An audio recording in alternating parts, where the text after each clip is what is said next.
Hello, my dear students. Today we will discuss about nucleophilic substitution reaction. What do you mean by nucleophilic substitution reaction? तो यहाँ पर आप देखिए कि सबसे पहला चीज क्या है कि सब्स्टिट्यूशन. सब्स्टिट्यूशन मीन्स क्या होता है? विस्थापन. दिस इज द विस्थापन या प्रतिस्थापन अभिक्रिया, है ना.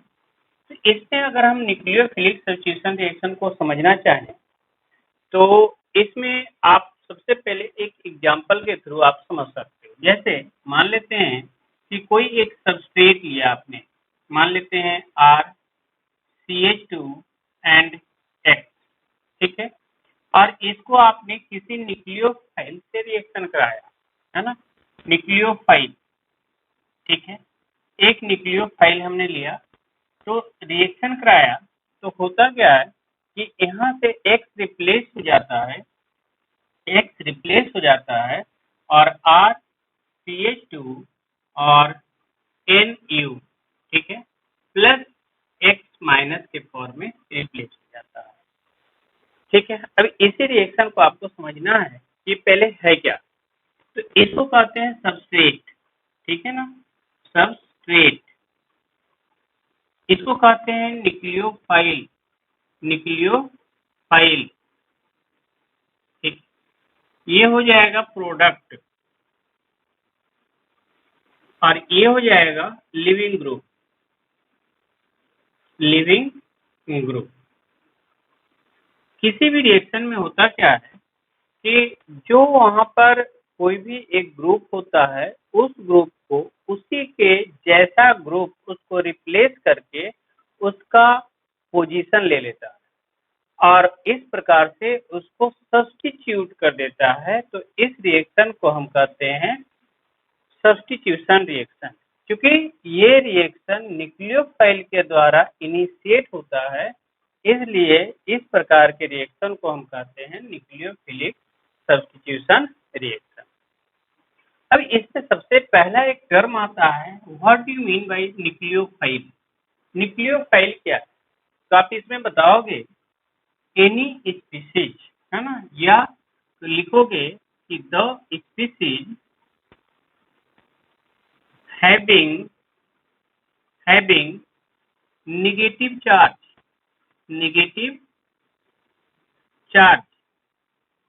okay, और इलेक्ट्रॉन रिच, ठीक है, इलेक्ट्रॉन रिच मतलब वैसा कोई भी स्पीसीज जिसके पास या तो नेगेटिव चार्ज हो या इलेक्ट्रॉन रिच हो, उस प्रकार के स्पीसीज न्यूक्लियोफाइल की तरह बिहेव कर सकता है.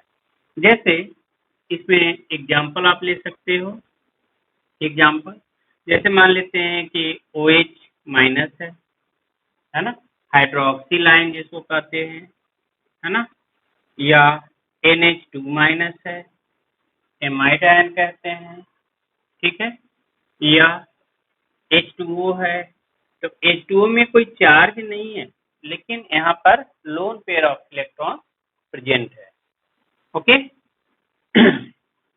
जैसे साइनाइड आयन है ना, तो यहाँ पर साइनाइड आयन, या आप ये कह सकते हो NO2, है ना, माइनस है. मतलब वैसा कोई भी स्पीसीज जिसपे नेगेटिव चार्ज हो या इलेक्ट्रॉन रिच हो, उसको हम कहते हैं न्यूक्लियोफाइल. न्यूक्लियोफाइल का एक्चुअल मीनिंग आप देखो तो न्यूक्लियोफाइल है, न्यूक्लियो मीन्स होता है न्यूक्लियस, न्यूक्लियस, और फाइल मीन्स होता है लव या अट्रैक्शन, ठीक है, अट्रैक्शन. मतलब न्यूक्लियस पे कैसा चार्ज होता है? न्यूक्लियस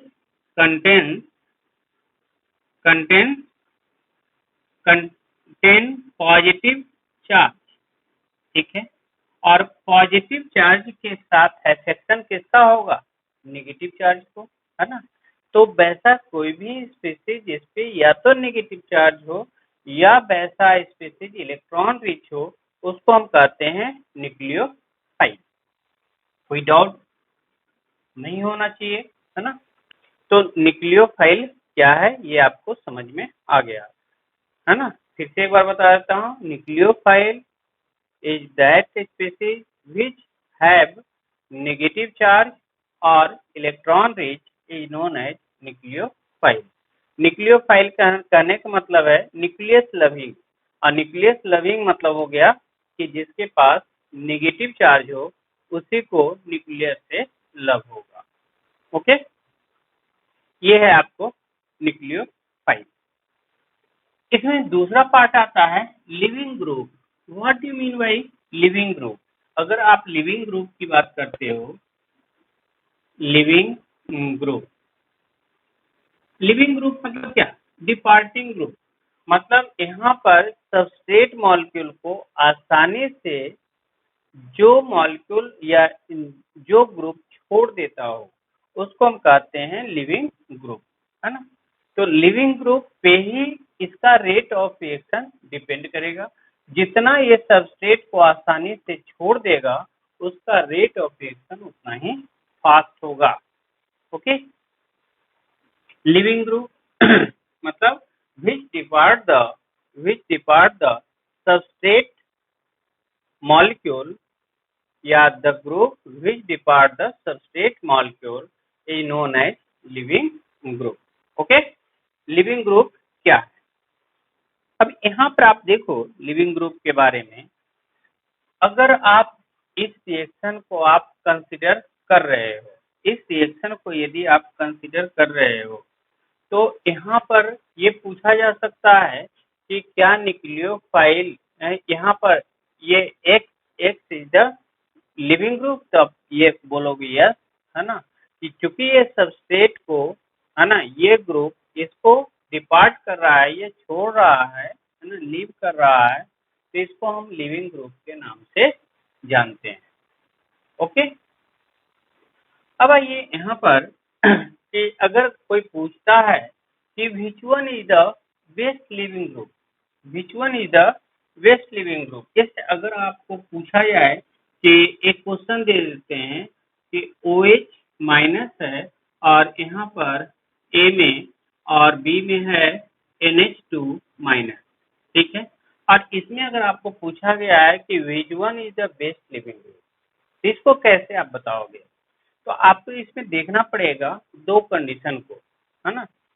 पहला कंडीशन क्या है कि इसमें आप देखोगे कि नेगेटिव चार्ज, है ना, नेगेटिव चार्ज, क्योंकि दोनों पे है, ऑक्सीजन एटम पे और नाइट्रोजन एटम पे, तो negative charge which is stabilised in that group is the best leaving group. अगर नेगेटिव चार्ज ये स्टेबलाइज हो जाता है किसी भी ग्रुप में तो उसको हम बेस्ट लिविंग ग्रुप के नाम से जानते हैं। अब यहाँ पर इन दोनों के केस में देखो तो ऑक्सीजन एटम, ऑक्सीजन एटम, ठीक है, oxygen atom has more electronegativity, है ना, oxygen atom has more electronegativity, ठीक है, then nitrogen atom, nitrogen atom से ज्यादा इसकी इलेक्ट्रोनेगेटिविटी है ऑक्सीजन एटम, तो ये ऑक्सीजन एटम इलेक्ट्रॉन को होल्ड करके रखना चाहेगा, होल्ड करके रखना चाहेगा। इसका मतलब क्या हो गया कि यहाँ पर जो इलेक्ट्रॉन है वह स्टेबलाइज हो रहा है, वह इलेक्ट्रॉन स्टेबलाइज हो रहा है। तो जब ये स्टेबलाइज होगा तो this is the best leaving group, या कह सकते हो better leaving group than that of amide ion. Okay, तो ये पहला तो आ गया इलेक्ट्रोनेगेटिविटी। दूसरा इसको आपको देखना होता है कि which one is the weakest base. अगर हम यहाँ पर बात करें वीकेस्ट बेस की तो इसमें हम एक हाइड्रोजन जोड़ दें तो क्या आ जाएगा? वाटर, और इसमें एक हाइड्रोजन जोड़ दें तो ये क्या आ जाएगा? अमोनिया। ओके, अब इसमें कौन सा वीक बेस है इन दोनों में? तो आपको पता होगा कि water act as amphoteric nature, amphoteric nature कहने का मतलब ये एसिड की तरह भी बिहेव करता है और वो बेस की तरह भी बिहेव करता है, लेकिन अमोनिया जनरली बेस की तरह ही बिहेव करता है, स्पेशल कंडीशन को छोड़ दें तो।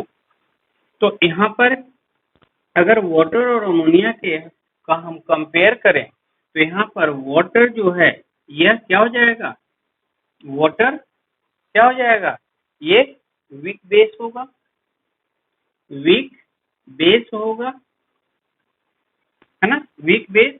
और ये क्या हो जाएगा, स्ट्रॉन्ग बेस होगा, स्ट्रॉन्ग बेस होगा। तो आपको पता है ना कि स्ट्रॉन्ग बेस का या यहाँ पर वीक बेस है तो वीक बेस का कंजुगेट पार्ट स्ट्रॉन्ग होता है, ठीक है।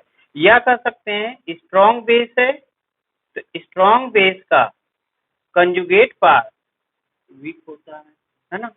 तो यहाँ पर आप ये कह सकते हो जो वीक बेस होगा, है ना, जैसे ये वीक बेस है वाटर, तो weak base has best living tendency. तो इसमें दो कंडीशन आ गए, है ना, दो कंडीशन कौन कौन से आ गए, तो इसमें दो कंडीशन आ गए, एक इलेक्ट्रोनेगेटिविटी, है ना, एक इलेक्ट्रोनेगेटिविटी मतलब वैसा एटम जिसके पास इलेक्ट्रोनेगेटिविटी ज्यादा होगा वो इलेक्ट्रॉन, उसके पास इलेक्ट्रॉन होल्डिंग कैपेसिटी ज्यादा होगा, ठीक। तो जब इलेक्ट्रॉन होल्डिंग कैपेसिटी ज्यादा होगा तो इलेक्ट्रॉन को स्टेबलाइज करेगा, और इलेक्ट्रॉन को स्टेबलाइज करेगा तो अच्छा लिविंग ग्रुप के नाम से जाना जाता है। दूसरा कंडीशन क्या हो गया कि जो वीक बेस होगा, है ना, जैसे एक एग्जांपल और ले लेते हैं, है ना, जैसे देखो मान लेते हैं कि यदि आपको पूछा गया कि RCH2 I है, RCH2 Br है, RCH2 Cl है और RCH2 F है, और इन सभी को एक पार्टिकुलर न्यूक्लियोफाइल से हमने रिएक्शन करा दिया, है ना, रिएक्शन करा दिया, तो किसमें फास्टेस्ट रिएक्शन होगा, इसमें फास्टेस्ट रिएक्शन किसमें होगा। तो आपको क्या करना होगा, इसमें सबसे पहले आपको देखना पड़ेगा, देखो यहाँ पर जो लेफ्ट साइड में जो पार्ट है ये सभी के लिए कॉमन है, इससे तो कंपेयर करेंगे नहीं।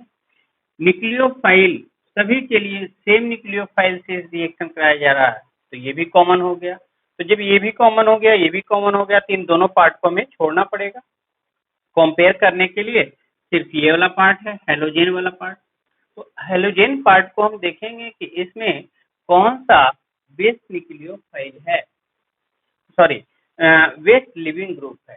जो अच्छा लिविंग ग्रुप होगा, जो बेस्ट लिविंग ग्रुप होगा, है ना, उससे रिएक्शन उसमें रिएक्शन फास्ट होगा। तो अब यहाँ से देखो, अगर ये इसको ये डिपार्ट करता है सबस्ट्रेट को, ये छोड़ता है सबस्ट्रेट को, तो क्या क्या बन जाएगा, I माइनस, यहाँ पर Br माइनस, यहाँ पर Cl माइनस और यहाँ पर F माइनस बनेगा। ओके, अब इसमें आप देखिए कि I minus, Br minus, Cl minus और F माइनस, इन चारों में कौन सा नेगेटिव चार्ज स्पीशीज मोर स्टेबलाइज है। तो आप ये देखो क्योंकि इसमें साइज की बात करें तो फ्लोरीन से अगर हम आयोडीन की तरफ जा रहे हैं तो साइज इंक्रीज हो रहा है, ठीक है। और जब साइज इंक्रीज हो रहा है तो वहां पर इलेक्ट्रॉन को अगर आप ऐड कर रहे हो तो आसानी से ऐड हो रहा है, लेकिन अगर साइज छोटा है जैसे फ्लोरीन के केस में तो साइज छोटा होगा, अगर इलेक्ट्रॉन को ऐड करोगे आप तो वहां पर इलेक्ट्रॉन इलेक्ट्रॉन के बीच में रिपल्सन होगा, ये अनस्टेबल हो जाएगा तो क्लोराइड आयन क्या हो जाएगा, अनस्टेबल हो जाएगा, और ये वाला स्टेबल हो जाएगा, ठीक है, स्टेबल हो जाएगा। तो जो स्टेबल होगा this is the best leaving group. तो यहाँ पर iodide ion best leaving group हो गया, और बेस्ट लिविंग ग्रुप हो गया तो रेट भी इस पे डिपेंड करेगा, है ना। तो इसमें रेट फास्टेस्ट होगा, ठीक है, इन सभी में आयोडाइड आयन वाले में या इस रिएक्शन में फास्टेस्ट रिएक्शन होगा।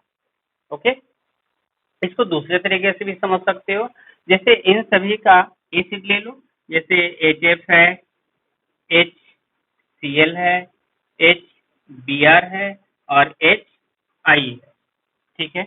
तो इसमें सबसे स्ट्रॉन्गेस्ट एसिड कौन है? HI, है ना, HI। तो इसका जो कंजुगेट बेस होगा I-, इसका कंजुगेट बेस होगा Br-, इसका कंजुगेट बेस होगा Cl-, और इसका कंजुगेट बेस होगा F-।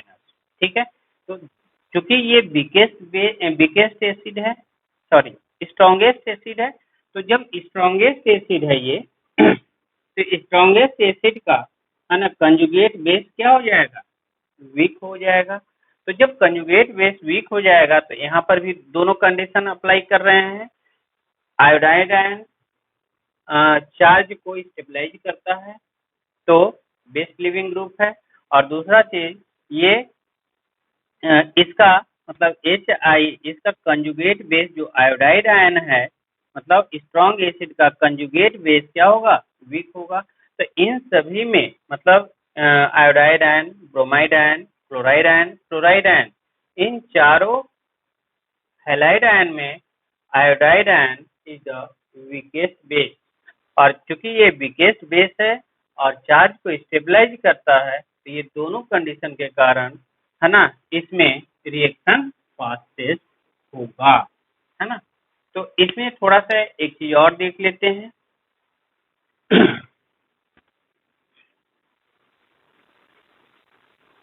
जैसे अगर हम बात करते हैं यहाँ पर कि यहाँ पर रिएक्शन मान लेते हैं के, तो रिएक्शन कांस्टेंट रेट क्या हो जाएगा? Rate is directly proportional, rate is directly proportional to leaving group, LEA leaving group,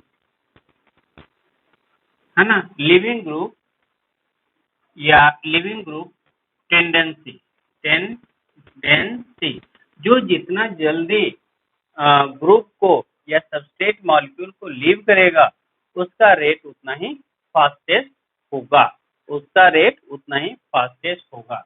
और लिविंग ग्रुप टेंडेंसी, ये living group tendency depends upon किस किस पे डिपेंड कर रहा है? तो वीक बेस, है ना, वीक बेस, जिसका जो वीक बेस होगा उसका लिविंग ग्रुप टेंडेंसी ज्यादा होगा। और साथ साथ दूसरा है कि जो चार्ज को या निगेटिवली चार्ज निगेटिव आयन को मोर स्टेबलाइज करेगा, है ना, या कह सकते हो नेगेटिव चार्ज, है ना, negative charge is more stabilize, is more stabilize, ठीक है। वैसा स्पीशीज जो नेगेटिव चार्ज को ज्यादा स्टेबलाइज करता है या जो वीक बेस होता है, उन दोनों की लिविंग ग्रुप टेंडेंसी ज्यादा होगी, और जिसका लिविंग ग्रुप टेंडेंसी ज्यादा होगा उसका रेट फास्टेस्ट होगा। यहाँ तक कोई प्रॉब्लम है, कुछ और नहीं समझ में आया है तो आप हमें बता सकते हो। ओके, आप हमें इसमें बता सकते हो अगर कुछ भी इसमें नहीं समझ में आया तो। ठीक है, आगे बढ़े थोड़ा सा। ठीक है, चलिए एक क्वेश्चन और कर लेते हैं इसमें।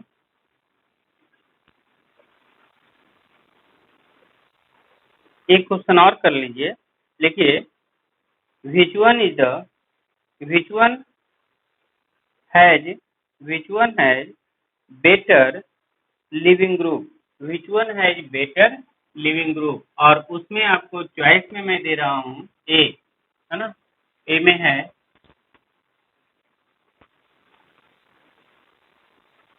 C double bond O minus, मतलब बेंजोएट आयन। बी में है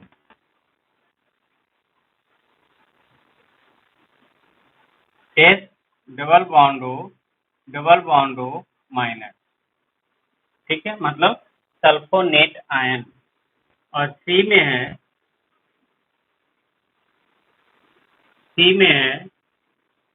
S double bond O minus, और यहाँ पर Cl, और यहाँ पर Cl, ठीक है। और डी में है यहाँ पर S double bond O minus और यहाँ पर CH3 इसको हम हटा देते हैं, है ना। कंपेयर करने में थोड़ा सा इजी हो जाएगा, A, B एंड C ऐसा कर लेते हैं, ठीक है। तो ये सल्फोनेट आयन है, ये पैराक्लोरो सल्फोनेट आयन है और ये, है ना, पैरा मिथाइल सल्फोनेट आयन है। इसमें सबसे ज्यादा, है ना, बेटर लिविंग ग्रुप कौन सा है इन तीनों में? तो आप यहाँ पर आप देखो कि एक क्लोरीन जो यहाँ पर जुड़ा हुआ है, chlorine is the electron withdrawing, has electron withdrawing tendency. तो यहाँ पर ये -I इफेक्ट कॉज करेगा, ठीक है। -I इफेक्ट मतलब इलेक्ट्रॉन को खींचेगा। यहाँ पर देखो मिथाइल ग्रुप जो है इलेक्ट्रॉन को पंप करेगा, मतलब ये +I इफेक्ट कॉज करेगा, ठीक है, +I इफेक्ट कॉज करेगा। तो यहाँ पर क्या कर रहा है कि यहाँ पर तो निगेटिव चार्ज है और साथ साथ ये इलेक्ट्रॉन पंप करके यहाँ पर इलेक्ट्रॉन डेंसिटी को और इंक्रीज कर रहा है। यहाँ पर आप देखिए कि क्लोरीन इलेक्ट्रॉन को विड्रॉ करता है तो यहाँ पर इलेक्ट्रॉन डेंसिटी को ये डिक्रीज करता है और यहाँ पर कोई ग्रुप है ही नहीं, तो इसलिए जो यहाँ पर इलेक्ट्रॉन डेंसिटी है वो एज इट इज रहता है। तो हमारा मतलब क्वेश्चन में है कि which one has better leaving group tendency, मतलब बेटर लिविंग ग्रुप इन तीनों में कौन होगा? तो बेटर लिविंग ग्रुप के लिए आपको दो ही कंडीशन आपको बताया गया है कि ध्यान में रखना है। पहला इलेक्ट्रोनेगेटिविटी का और दूसरा वीक बेस का, ठीक है ना। तो इसमें आप ये देखो वीक बेस कौन सा है ना, वीक बेस कौन सा है? देखो sulphonic acid, sulphonic acid strongest acid है तो इसका कंजुगेट बेस वीक होगा, ठीक। अब यहाँ पर देखो ये पैरा मिथाइल सल्फोनिक एसिड अगर हम कहें तो इस पैरामिथाइल सल्फोनिक एसिड की अगर हम बात करते हैं तो उसका ये कंजुगेट बेस है। तो इसका कंजुगेट बेस चूंकि इलेक्ट्रॉन डेंसिटी यहाँ पर बढ़ रहा है तो ये आसानी से इलेक्ट्रॉन को डोनेट कर सकता है, इसलिए स्ट्रॉन्ग बेस होगा। तो सबसे वीकेस्ट बेस यही है ना। मतलब यहाँ पर इलेक्ट्रॉन डेंसिटी तो कम हो रहा है ना, क्योंकि यहाँ पर -I इफेक्ट कॉज हो रहा है, क्लोरीन इलेक्ट्रॉन को खींच रहा है अपनी तरफ, तो यहाँ पर इलेक्ट्रॉन डेंसिटी कम हो जा रहा है ना। यहाँ पर इलेक्ट्रॉन डेंसिटी बढ़ जा रहा है, यहाँ पर एज इट इज है। तो इलेक्ट्रॉन डेंसिटी तो सबसे कम इसमें हुआ। जब इलेक्ट्रॉन डेंसिटी सबसे कम इसमें हुआ तो बी वाला पार्ट वीक बेस हो जाएगा, और वीक बेस हो जाएगा तो इसका मतलब है वो बेटर लिविंग ग्रुप है। तो B is the better leaving group. अब इन दोनों में अगर हम कंपेयर करें तो यहाँ पर तो इलेक्ट्रॉन डेंसिटी बढ़ रहा है ना, यहाँ पर एज इट इज है ना।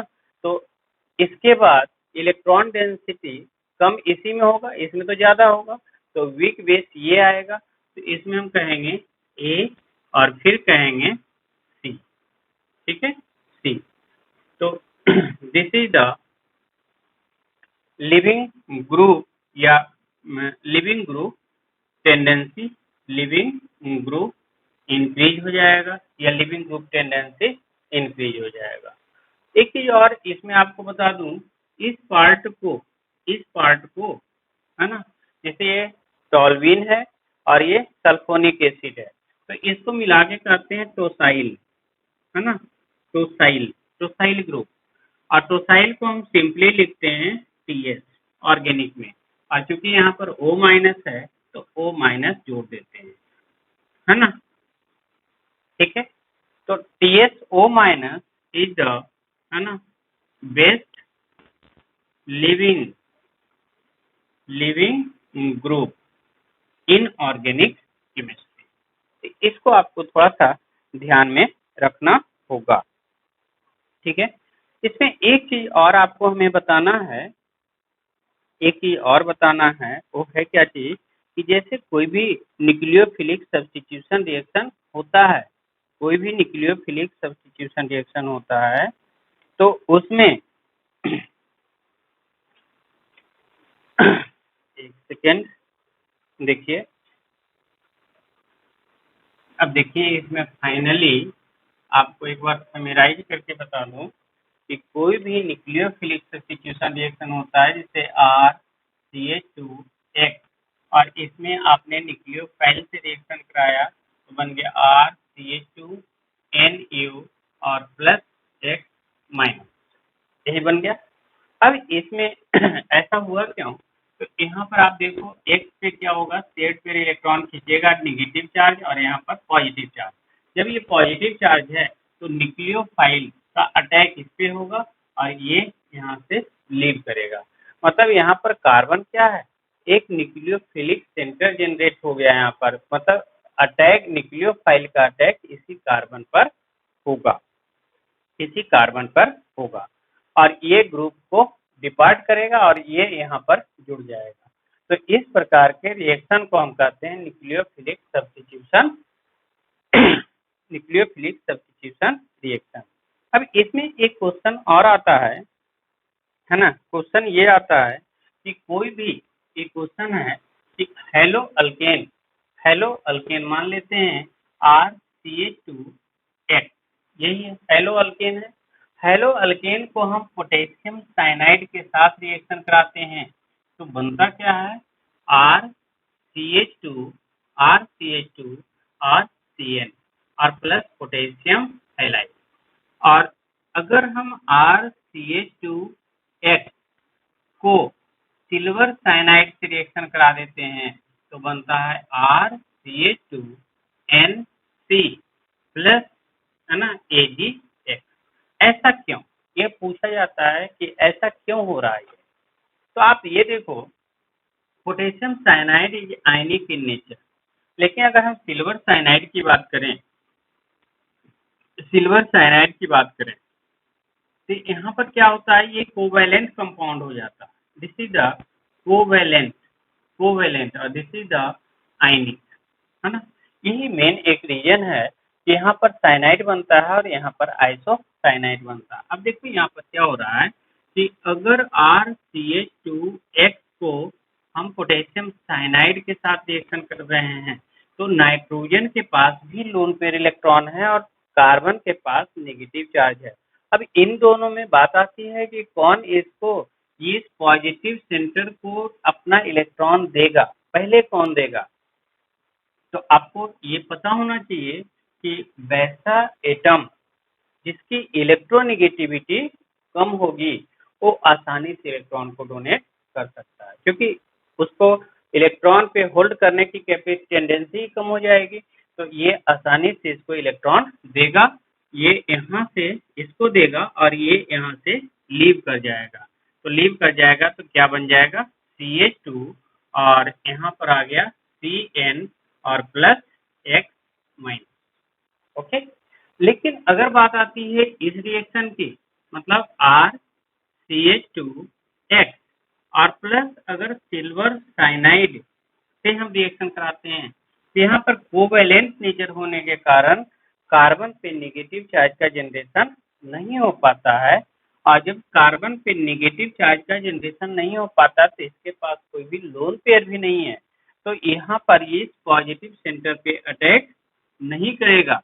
और जब नहीं करेगा तो लास्टली क्या बच गया, नाइट्रोजन के पास लोन पेयर तो है ना, तो नाइट्रोजन अपना इलेक्ट्रॉन इसको डोनेट करता है और जब ये डोनेट अपना इलेक्ट्रॉन करता है तो इस पे पॉजिटिव चार्ज आएगा। तो जब पॉजिटिव चार्ज आएगा तो ये, है ना, मतलब यहाँ से ये पाई बॉन्ड टूटेगा और ये वाला जो बॉन्ड होगा ये वापस यहाँ पर आ जाएगा।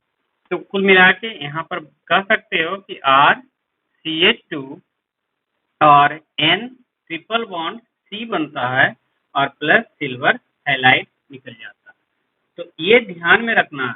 तो वैसा लिगेंड जिसमें दोनों एटम, ध्यान में रखना है क्या, कि वैसा लिगेंड जिसमें दोनों एटम इलेक्ट्रॉन को डोनेट करने की टेंडेंसी रखता है उसको हम एम्बीडेंटेट लिगेंड के नाम से जानते हैं। एम्बीडेंटेट लिगेंड या एम्बीडेंटेट न्यूक्लियोफाइल, है ना, मतलब वैसा न्यूक्लियोफाइल जिसमें दोनों एटम जिसमें दोनों एटम इलेक्ट्रॉन डोनेट करने की टेंडेंसी रखता हो, उसको हम एम्बिडेंटेड न्यूक्लियोफाइल के नाम से जानते हैं।